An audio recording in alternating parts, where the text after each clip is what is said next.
నమస్కారం, union media news కి స్వాగతం. హెడ్లైన్ చూద్దాం. కేంద్ర బడ్జెట్లో ఏపీకి పెద్దపీట. అమరావతి అభివృద్ధికి 15,000 కోట్లను ప్రత్యేక సాయంగా అందిస్తామని ప్రకటన.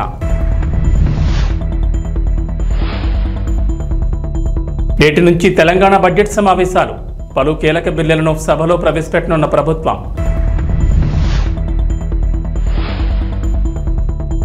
అసెంబ్లీకి మాజీ ముఖ్యమంత్రి కేసీఆర్. వివిధ అంశాలపై ప్రభుత్వాన్ని నిలదీసేందుకు అస్త్రశస్త్రాలు సిద్ధం చేసుకున్న గులాబీ బాస్. తెలంగాణ ఏపీని వదలని వరుణుడు. పలు జిల్లాల్లో మంగళవారం కూడా భారీ వర్షాలు. కేంద్ర ఆర్థిక మంత్రి నిర్మలా సీతారామన్ బడ్జెట్లో ఆంధ్రప్రదేశ్కు పెద్దపీట వేశారు. ఆంధ్రప్రదేశ్ అభివృద్ధికి ఎన్డీఏ సర్కార్ కట్టుబడి ఉందని పేర్కొంటూ ఏపీ రాజధాని అమరావతి అభివృద్ధికి 15,000 కోట్లు ప్రకటించారు. అంతేకాదు, అవసరాన్ని బట్టి మరిన్ని నిధులు విడుదల చేస్తామని మంత్రి హామీ ఇచ్చారు. ఈ మేరకు లోక్సభలో మంత్రి నిర్మల మాట్లాడుతూ ఆంధ్రప్రదేశ్ పునర్వ్యవస్థీకరణ చట్టానికి తమ ప్రభుత్వం కట్టుబడి ఉందని స్పష్టం చేశారు. ఈ ఆర్థిక సంవత్సరంలో అమరావతి అభివృద్ధికి 15,000 కోట్లను ప్రత్యేక సాయంగా అందిస్తామని చెప్పారు. దీంతో పాటు అమరావతి అభివృద్ధికి అవసరాన్ని బట్టి మరిన్ని నిధులు ఇస్తామన్నారు. పోలవరం ప్రాజెక్టును త్వరితగతిన పూర్తి చేయడానికి ఏపీ ప్రభుత్వానికి సహాయ సహకారాలు అందిస్తామని అన్నారు. ఇక రాయలసీమ, ప్రకాశం, ఉత్తరాంధ్ర జిల్లాల అభివృద్ధికి ప్రత్యేక ప్యాకేజ్ కింద నిధులు విడుదల చేస్తామని కేంద్ర ఆర్థిక మంత్రి బడ్జెట్ ప్రసంగంలో వెల్లడించారు. విశాఖ, చెన్నై కారిడార్లో, కొప్పర్తికి, హైదరాబాద్, బెంగళూరు కారిడార్లో బోర్వకలకు నిధులు కేటాయించామని వివరించారు. Andhra Pradesh Reorganization Act.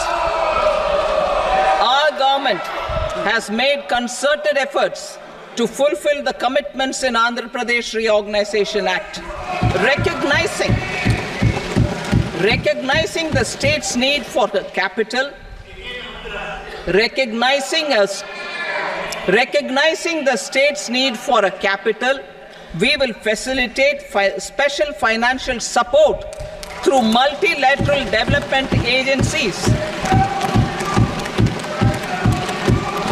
In the current financial year, 15,000 crore rupees will be arranged with additional amounts in future years.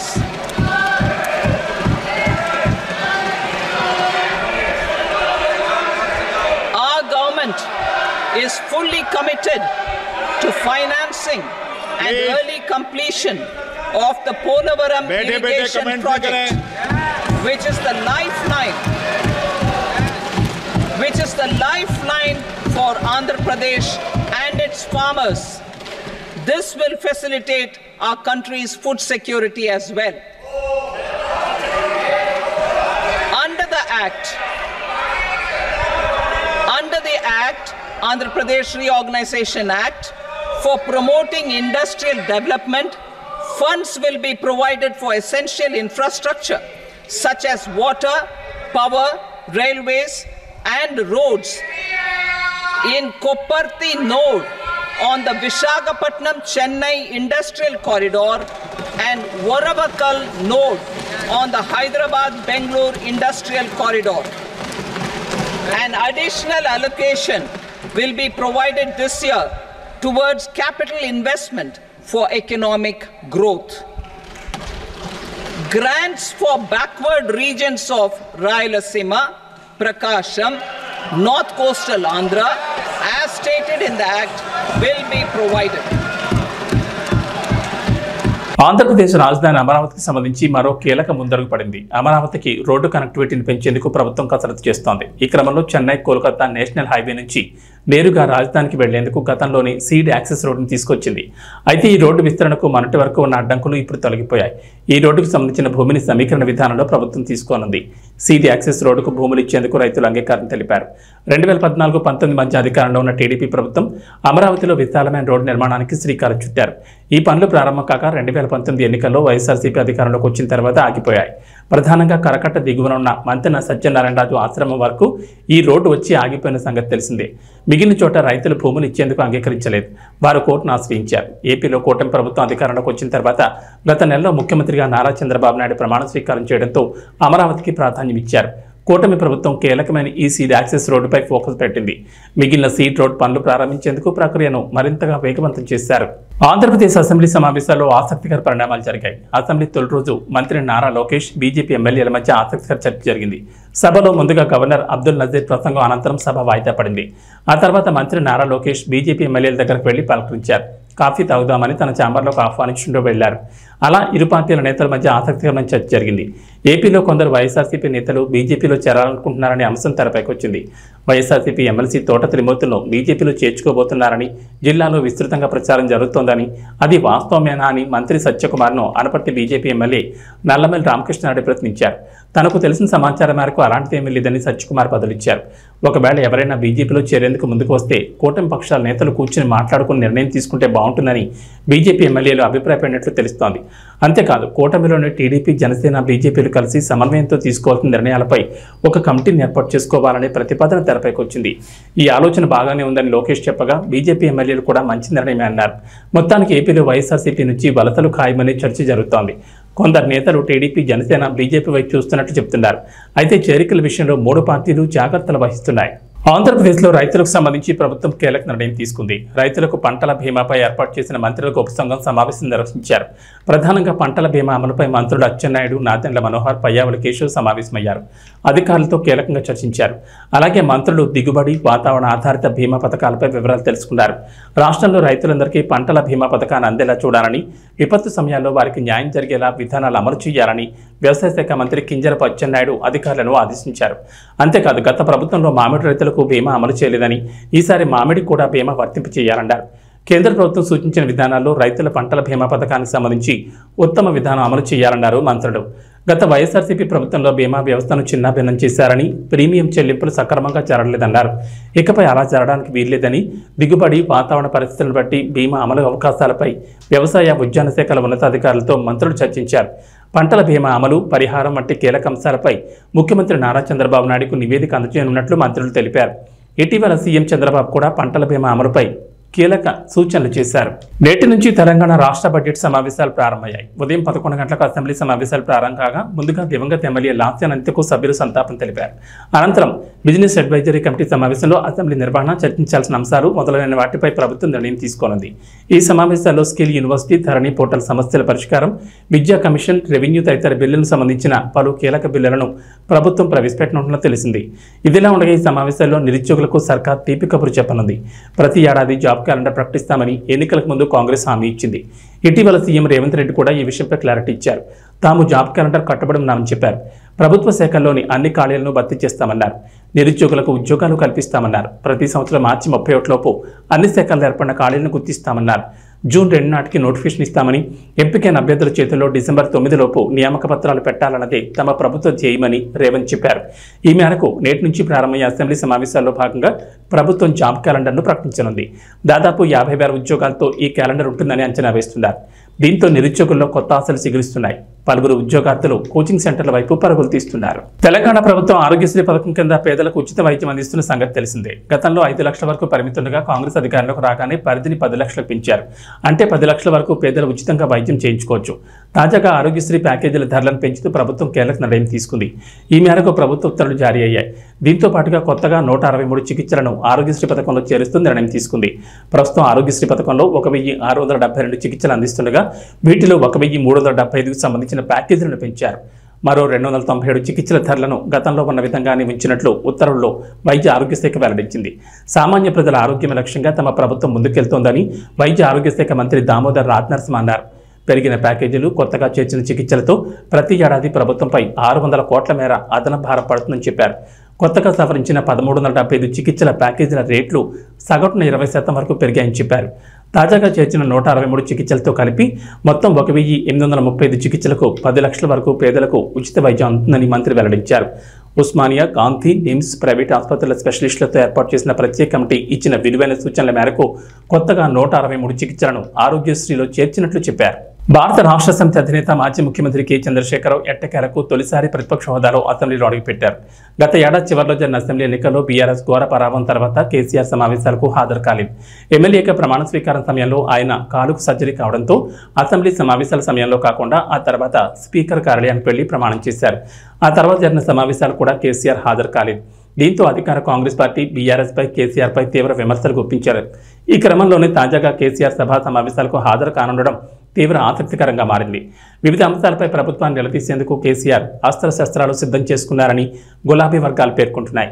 ఇక తెలంగాణ బడ్జెట్ సమావేశాల్లో అనుసరించాల్సిన వ్యూహాలను ఇప్పటికే బీఆర్ఎస్ సిద్ధం చేస్తున్నట్టు తెలుస్తోంది. జాబ్ క్యాలెండర్, నిరుద్యోగుల సమస్యలు, ఎన్నికల ముందు కాంగ్రెస్ పార్టీ ప్రకటించిన 6 గ్యారంటీల అమలు, రైతు రుణమాఫీ, ఫీజు బకాయిల జమ సహా రాష్ట్రంలో ప్రస్తుతం ఉన్న అన్ని అంశాలను అసెంబ్లీలో లేవనెత్తేందుకు బీఆర్ఎస్ అస్త్రశస్త్రాలు సిద్ధం చేస్తోంది. ఇవే అంశాలను లక్ష్యంగా చేసుకుని రేవంత్ రెడ్డి ప్రభుత్వాన్ని అసెంబ్లీలో నిలదీసేందుకు గులాబీ ఎమ్మెల్యేలు సిద్ధమవుతున్నారు. పశ్చిమ గోదావరి జిల్లా భీమవరంలోని మెంటివారి తోట 1, 2 వార్డుల్లో వరద బాధితులకు టీడీపీ నాయకులు మెంటి పార్థసారథి సౌజన్యంతో ముంపుకు గురైన నిరాశ్రయులకు సుమారు 300 మందికి భోజనాలు పంపిణీ చేశారు. ఈ సందర్భంగా మాట్లాడుతూ తోట సీతారామలక్ష్మి, స్థానిక ఎమ్మెల్యే పులపర్తి రామాంజనేయుల ఆదేశాల మేరకు మెంటి పార్థసారథి, మెంటి గోపి, గంటా త్రిమూర్తులు, ముద్దుల రాము, ఏసుపాదం ఇలాంటి కార్యక్రమాలు చేయాలని, దాతలను సహాయ సహకారాలు అందించాలని బీజేపీ, టీడీపీ, జనసేన నాయకులు, కార్యకర్తలు, వీర మహిళలు కోరారు. ముంపుకు గురైన పేదలందరికీ కూడా మరి మెంటే పార్థసారథి గారి సౌజన్యంతో 300 మందికి భోజన ప్యాకెట్లు అందజేయడం జరిగింది. మరి ఈ కార్యక్రమానికి వారందరూ కూడా వచ్చి ఈ ప్యాకెట్ తీసుకోవాలని కోరుతున్నాం. మరి ఇలాగే దాతలు మరి పేదవాళ్ళు ఉండే ప్రాంతం ఇది. ప్రతిరోజు కూడా వరద తగ్గేంత వరకు కూడా దాతలు సహకరించి మరి ఈ పేదవారిని ఆదుకోవాలని చెప్పి ఈ సందర్భంగా కోరుకుంటున్నాను. మెంటర్ తోటలో లోతెత్తు వర్షాల వల్ల మునిగిపోయి ప్రజలు బయటకు రాకుండా అస్తవ్యస్త పడుతున్నారు. వాళ్ళకి ఎమ్మెల్యే గారు రావడం జరిగింది. అలాగే తెలుగుదేశం పార్టీ, జనసేన పార్టీ వాళ్ళు రావడం, నాయకులందరూ వచ్చి చూడడం జరిగింది. అలాగే వీళ్ళ యొక్క సమస్య ప్రభుత్వం దృష్టికి వెళ్ళాలి. ఆ ప్రభుత్వం వారు వెంటనే ఈ సమస్య పరిష్కరించాలని ప్రభుత్వం వారు కోరుతున్నాను. అలాగే ఈరోజు దాత పార్థసారథి గారు అన్నదానం చేశారు. అన్ని దానాల్లో కొన్న అన్నదానం గొప్పదంటారు. అలాగే అన్నదాత సుఖీభావ కూడా అంటారు. దాతలందరూ ముందుకు వచ్చి ఇలాగ డొనేటివ్ విధానంగా ఇవ్వాలి ప్రతి ఒక్కరు కూడా అని ముందుగా ప్రభుత్వ ఎమ్మెల్యే గారు వచ్చి ఈ సమస్యని చూసి ఓట్లు కూడా పెట్టడం జరిగింది. వాటర్ కూడా తోడించడం జరుగుతుంది. కానీ ఇంకా వాటర్ ఇలాగే ఉన్నాయి. కానీ ప్రజలకి ఏ రోగాలు రాకుండా చూసుకోవాలి మనం. ఎందుకంటే ఈ నీరు నిల్వ ఉండడం వల్ల వాళ్ళకి స్కిన్ ఎలర్జీ కానీ అలాగే విషపు జ్వరాలు కానీ రావడం జరుగుతుంది. కానీ ప్రభుత్వం వాళ్ళు వెంటనే స్పందించి దీనికి పరిష్కారం చేయాలని చెప్పి కోరుతున్నాను. అలాగే జనసేన ప్రభుత్వం రాష్ట్ర వ్యాప్తంగా కురుస్తున్నటువంటి అధిక వర్షాల వల్ల మరి భీమవరం నియోజకవర్గంలోని ముంపు ప్రాంతాలు మరి 39 వార్డుల్లోనూ కూడా కొంచెం ఇబ్బందులు ఎదుర్కోవడం జరుగుతుంది. ఈవేళ మరి ఎక్కడైతే ఇబ్బంది ఉందో అక్కడ తెలుగుదేశం ప్రభుత్వం తరఫున మరి సేవా కార్యక్రమాలు కానివ్వండి, అన్నదాన కార్యక్రమాలు కానీ చేయమని చెప్పి నారా చంద్రబాబు నాయుడు యొక్క పిలుపు మేరకు మరి ఈవేళ తెలుగుదేశం పార్టీ తరఫున రాష్ట్ర కోశాధికారి శ్రీ మెంటే పార్థసారథి గారి సౌజన్యంతో ఈవేళ ఇక్కడ వరద ముంపు బాధితులైనటువంటి పేద ప్రజలకి ఆహార పదార్థాలు అందించడం జరిగింది. సుమారు 4 రోజులుగా దాతలు గంటా త్రిమూర్తులు గారు ఇటువంటి వ్యక్తులందరూ కూడా ఎదురుకొచ్చి ఈ సేవా కార్యక్రమం కొనసాగిస్తున్నాం. మరి ఈరోజు దాత మరి మెంటే పార్థసారథి గారు 300 మందికి ఇక్కడ నిరాశ్రైనటువంటి పేద ప్రజలకి ఆహార పదార్థాలు అందించడం జరిగింది. మరి ఇటువంటి దాన్ని స్ఫూర్తిగా తీసుకుని రాబోయే మరి ఇంకా 4-5 రోజుల వరకు ఇబ్బంది కలిగేలా ఉంది పరిస్థితి. అంటే ఎందుకంటే ఈ ఇల్లులన్నీ కూడా చుట్టూ నీళ్లు చేరిపోయి బయటికి రాలేని పరిస్థితి. వీళ్ళందరూ కూడా పేదవారు, వాళ్ళు ఏ పూట కాకపోతే పనిచేసుకుని బతికేటువంటి పేద ప్రజలు. అటువంటి వారికి పనిచేసుకోవడానికి అవకాశం లేనందువల్ల మరి ఆహార పదార్థాలు తెలుగుదేశం పార్టీ తరఫున జనసేన నాయకుల సౌజన్యంతో మేము ఈ సేవా కార్యక్రమం చేస్తున్నాం. ముందు రోజులు కూడా అనేక సేవా కార్యక్రమాలు పార్టీ నాయకులందరూ కూడా మరి సేవా కార్యక్రమం చేయడానికి ముందుంటాం. మేము ఏ విధమైన ఆపద వచ్చినా సరే మరి పార్టీ ముందుండే పార్టీ తెలుగుదేశం పార్టీ. అటువంటి సేవా కార్యక్రమాలు మేము ఇవాళ ఇంకా కొనసాగిస్తామని చెప్పి ఇంకా దాతలు ఇటువంటి వారిని ఆదర్శంగా స్ఫూర్తిగా తీసుకుని ముందుకు రావాలని చెప్పి సహాయ సహకారం అందించాలని చెప్పి కోరుకుంటూ సెలవు తీసుకుంటాం. సుమారు 4 రోజులు 5 రోజులు బట్టి అకాల వర్షాల వల్ల రాష్ట్రంలో పంటలు చాలా నష్టపోవడం జరిగింది.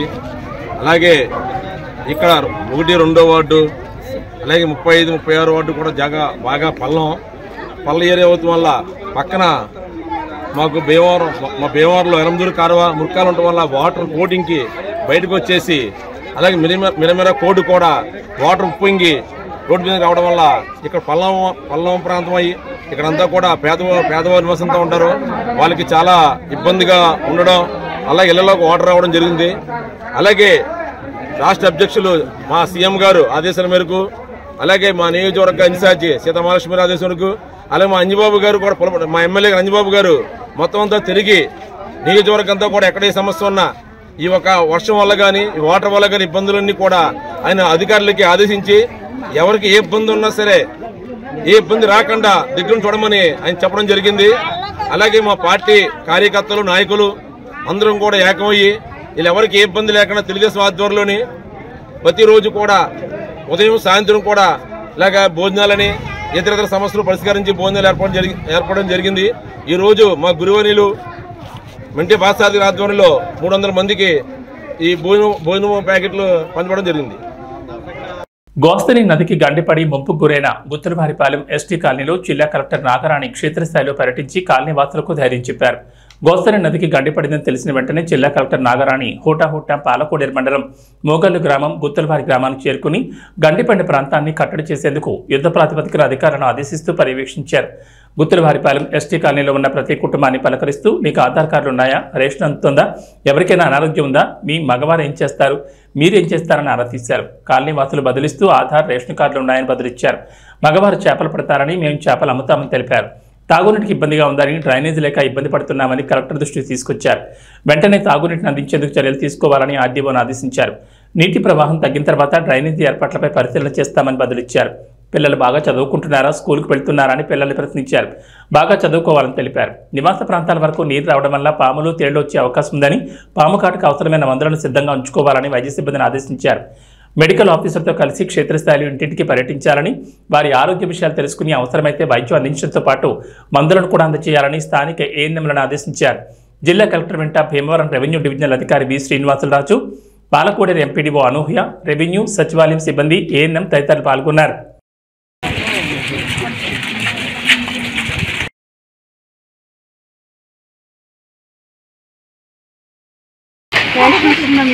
రేషన్ కార్డు ఉందమ్మా, బియ్యం అన్ని ఇస్తున్నారా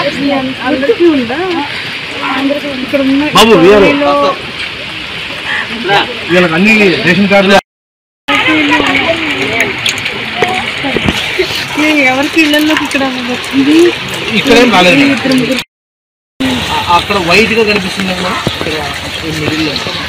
అక్కడ కనిపిస్తుంది. అవును మేడం.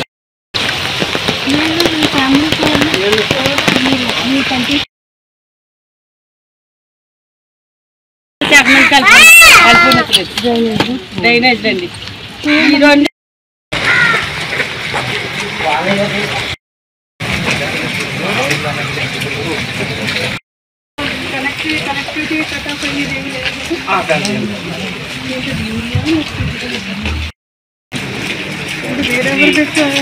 రేయ్, ఆడని ఎవరికైనా చూపించండ్రా, కూర్చోబెట్టి చెప్పండ్రా బాబు. ఇది సీతమ్మ వాకిట్లో సిరిమల చెట్టు సినిమాలో డైలాగ్. ఎందుకో కానీ నెట్ఫ్లిక్స్కి ఇది కరెక్ట్గా సెట్ అయిపోతుంది. ఎందుకంటే తాజాగా మోడర్న్ మాస్టర్స్ అనే డాక్యుమెంటరీ ట్రైలర్ను రిలీజ్ చేసింది నెట్ఫ్లిక్స్. డైరెక్టర్ ఎస్ఎస్ రాజమౌళిపై ప్రతిష్టాత్మకంగా తీసిన డాక్యుమెంటరీ ఇది. ఇంత ఖర్చు పెట్టి తీసిన ఈ డాక్యుమెంటరీని డబ్బింగ్తో గబ్బు లేపింది నెట్ఫ్లిక్స్. దీంతో నెట్జన్లు ఈ ట్రైలర్ను తెగ ట్రోల్ చేస్తున్నారు. అసలు దీని సంగతి ఏంటో చూద్దాం. తెలుగు సినిమాను అంతర్జాతీయ స్థాయికి తీసుకెళ్లిన రాజమౌళిపై డాక్యుమెంటరీ అనగానే మన ఆడియన్స్తో పాటు పాన్ ఇండియా లెవెల్లో ఎంతోమంది ఆసక్తి చూపించారు. ఇక ఆగస్టు 2 నుంచి ఇది స్ట్రీమింగ్ అవుతుందని నెట్ఫ్లిక్స్ చెప్పినప్పుడు ఏం చూపించబోతోందా అనే ఉత్సాహం కూడా కలిగింది. అయితే నిన్న రిలీజ్ చేసిన ట్రైలర్ దెబ్బకి ఆడియన్స్ దండాలు పెడుతున్నారు. ఎందుకంటే ఇందులో రాజమౌళి గురించి మన తెలుగు హీరోలు ప్రభాస్, జూనియర్ ఎన్టీఆర్, రామ్ చరణ్ చాలా గొప్పగా చెప్పారు. అంతవరకు బాగానే ఉంది. కానీ వారిని నెట్ఫ్లిక్స్ తెలుగు డబ్బింగ్ చెప్పించింది. ఇక్కడే కథ మలుపు తిరిగింది. తెలుగు హీరోలకి తెలుగు డబ్బింగ్ చెప్పించాలనే సాహసం నెట్ఫ్లిక్స్ ఎందుకు చేసిందో అర్థం కాలేదు. మిగిలిన భాషలకు డబ్బింగ్ చెప్పించిందంటే అర్థం ఉంది. పోనీ ఈ డబ్బింగ్ ఏమైనా సూట్ అయిందా అంటే అది లేదు. ఏదో డైనోసార్ పార్క్, కింగ్ కాంగ్ సినిమాలకి తెలుగు డబ్బింగ్ ఇస్తే ఎలా ఉంటుందో అలా తయారైంది. దీంతో ఆడియన్స్ బాగా హర్ట్ అయిపోయారు. ఈ ట్రైలర్ను సోషల్ మీడియాలో పోస్ట్ చేసి నెట్ఫ్లిక్స్ను బూతులు తిడుతున్నారు. పోనీ మన హీరోలు ఇంగ్లీష్లో మాట్లాడిన అవే మాటలకి కింద తెలుగు సబ్‌టైటిల్స్ ఇచ్చినా సరిపోయేదని సలహాలు ఇస్తున్నారు. ఈ ట్రైలర్ను చూసిన ఆడియన్స్ ఇక డాక్యుమెంటరీ కూడా ఇలానే ఉంటుందేమోనని భయపడుతున్నారు. అతను సినిమాల కోసమే పుట్టాడనిపిస్తుంది. అతను అందరి చేత పనులన్నీ రాక్షసులా చేయించుకుంటాడంటూ ఇంగ్లీష్ టు తెలుగు ట్రాన్స్లేషన్లా ఉన్నాయి డైలాగులు. అప్లాజ్ ఎంటర్టైన్మెంట్ ఫిల్మ్ కప్పానియా స్టూడియోలతో కలిసి నెట్ఫ్లిక్స్ ఈ డాక్యుమెంటరీని తెరకెక్కించింది. 1 గంట 14 నిమిషాల నిడితో ఈ డాక్యుమెంటరీ రాబోతోంది. ఇందులో రాజమౌళి సినీ ప్రయాణం సహా పలు ఇంటర్వ్యూలను కూడా చూపించబోతున్నారట. హార్దిక్ పాండ్యాను కాదని సూర్యకుమార్ యాదవ్కు కెప్టెన్సీ ఎందుకు ఇచ్చారు? రుతురాజ్ గైక్వాడ్, అభిషేక్ శర్మలను ఎందుకు ఎంపిక చేయలేదు? శ్రీలంకతో పర్యటన కోసం భారత్ జట్టును ప్రకటించినప్పటి నుంచి ఇవే ప్రశ్నలు బీసీసీఐకి ఎదురవుతున్నాయి. తాజాగా వీటికి సమాధానాలు ఇచ్చాడు team India chief selector Ajit Agarkar. జట్టు ఎంపిక ఎలా జరిగింది, ఎందుకు ఎలాంటి నిర్ణయాలు తీసుకోవాల్సి వచ్చిందనే విషయాలను శ్రీలంకతో పర్యటనకు భారత్ బయలుదేరే ముందు నిర్వహించిన మీడియా సమావేశంలో వెల్లడించాడు. ఈ సమావేశంలో టీమిండియా హెడ్ కోచ్ గంభీర్ సైతం పాల్గొన్నాడు. ఆల్రౌండర్ హార్దిక్ పాండ్యా భారత క్రికెట్ జట్టుకు కీలకమైన ప్లేయర్, అందులో సందేహం లేదు. కానీ కెప్టెన్గా ఎంపిక చేయాలని నిర్ణయం తీసుకునేటప్పుడు సదరు ఆటగాడు అన్ని మ్యాచ్లు ఆడగలడా లేదా అనేదే ఆలోచించాల్సి ఉంటుంది. హార్దిక్ నైపుణ్యాలను తక్కువ చేయడం ఆ ఉద్దేశం కాదు. కానీ ఫిట్నెస్ విషయంలోనే హార్దిక్ పాండ్యాకు అసలు సవాల్ ఎదురవుతోంది. వాస్తవానికి టీ20 జట్టుకు కెప్టెన్గా ఎంపిక చేయడం క్లిష్టంగా మారింది. వచ్చే టీ20 ప్రపంచ కప్కు 2 ఏళ్ల సమయం ఉంది. టీ20లో అత్యుత్తమ బ్యాటర్లలో సూర్యకుమార్ యాదవ్ ఒకరు. ఇవన్నీ ఆలోచించిన తర్వాతే సూర్యకుమార్ యాదవ్ను ఎంపిక చేశాం. అతను టీమిండియా కెప్టెన్గా విజయవంతం అవుతారని భావిస్తున్నామని అజిత్ అగార్కర్ వ్యాఖ్యానించారు. ఇక వాతావరణ విషయానికి వస్తే ఏపీని వరుణుడు వేడనంటున్నాడు. అల్పపీడనం రుతుపవనాల ప్రభావంతో మంగళవారం కూడా ఏపీలో పలు చోట్ల వర్షం పడుతుందని ఏపీ విపత్తుల నిర్వహణ సంస్థ తెలిపింది. శ్రీకాకుళం, విజయనగరం, పార్వతీపురం, మన్యం జిల్లా, అల్లూరు సీతారామరాజు, తూర్పుగోదావరి, ఏలూరు జిల్లాల్లో అక్కడక్కడ తేలికపాటి నుంచి మోస్తరు వర్షాలు కురుస్తాయని ఏపీ విపత్తుల నిర్వహణ సంస్థ ఎండీ రోణంకి కోర్మానంద్ వెల్లడించారు. అలాగే విశాఖపట్నం, అనకాపల్లి, కాకినాడ, కోనసీమ, పశ్చిమ గోదావరి, ఎన్టీఆర్ జిల్లాల్లో తేలికపాటి వర్షాలు కురిసే అవకాశం ఉందని అంచనా వేశారు. వర్షాలు, వరదల నేపథ్యంలో జాగ్రత్తలు తీసుకోవాలని సూచించారు. ఇటు తెలంగాణలో కొన్ని రోజులుగా ఎడతెరిపి లేకుండా వర్షాలు కురుస్తున్నాయి. రాష్ట్రంలో వాగులు, వంకలు పొంగి పొర్లుతున్నాయి. జలాశయాలు, ప్రాజెక్టులు నిండుకుండల్లా మారాయి. అయితే ఇప్పట్లో వర్షాలు తగ్గేలా కనిపించడం లేదు. మరో 3 రోజుల పాటు రాష్ట్రంలో వర్షాలు కురుస్తాయని హైదరాబాద్ వాతావరణ కేంద్ర అధికారులు వెల్లడించారు. బంగాళాఖాతంలో ఏర్పడిన అల్పపీడనం వాయుగుండంగా బలపడడంతో రాష్ట్రంలో వర్షాలు కురుస్తాయన్నారు. పలు జిల్లాల్లో భారీ వర్షాలకు ఛాన్స్ ఉందని తెలిపారు. కరీంనగర్, కొమరంభీం, ఆసిఫాబాద్, నిజామాబాద్, సిరిసిల్ల, జగిత్యాల, మంచిర్యాల, జయశంకర్, భూపాలపల్లి, పెద్దపల్లి తదితర జిల్లాలో అతి భారీ వర్షాలు కురుస్తాయన్నారు. ఈ మేరకు ఆయా జిల్లాలకు ఆరెంజ్ అలర్ట్ జారీ చేశారు. మరికొన్ని జిల్లాలకు ఎల్లో అలర్ట్ జారీ చేశారు. ప్రజలు అప్రమత్తంగా ఉండాలని, వర్షాలు కురిసే సమయంలో అవసరమైతేనే బయటకు రావాలని సూచించారు. ఉరుములు, మెరుపులకు తోడు పిడుగులు పడే ఛాన్స్ ఉందని, జాగ్రత్తగా ఉండాలని వాతావరణ శాఖ అధికారులు సూచించారు. ఇవి బులెటిన్ విశేషాలు. నమస్కారం.